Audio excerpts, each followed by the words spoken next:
Assalamualaikum warahmatullahi wabarakatuh. Saya Randy Rizkia dari kelas 11 TJKT 3. Dalam video ini saya akan menjelaskan konsep routing.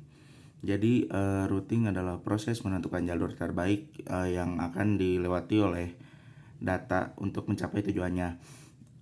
Proses ini dilakukan oleh perangkat yang disebut router. Router bekerja dengan cara membaca alamat IP tujuan dari setiap data lalu meneruskannya ke jaringan yang sesuai. Ada juga fungsi routing. Fungsi routing memiliki beberapa fungsi.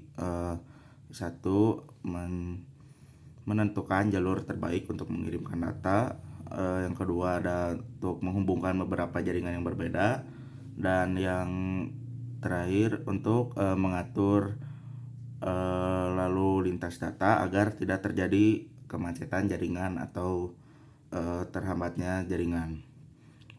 Ada juga untuk routing memiliki beberapa jenis, yaitu routing statis atau static routing, yaitu jalur ditentukan secara manual oleh administrator jaringan.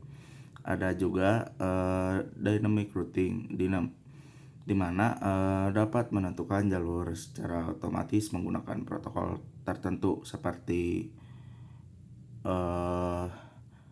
RIP atau OSPF dan lainnya. Dan ada juga default routing. Itu digunakan ketika tidak ada jalur khusus ke jaringan tujuan, hingga data dikirim melalui satu jalur default. Ada juga cara kerja routing. Cara kerja routing yaitu ketika paket data atau sebuah data dikirim, router akan memeriksa tabel routing untuk menemukan jalur terbaik. Jika rute tersedia, paket diteruskan ke jaringan berikutnya hingga mencapai tujuan.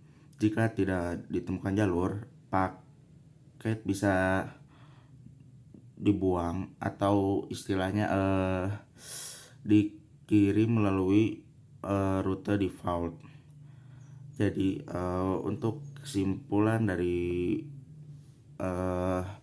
routing ini, bahwa routing sangat penting dalam dunia jaringan komputer karena berfungsi sebagai pengatur arah lalu lintas data antar jaringan.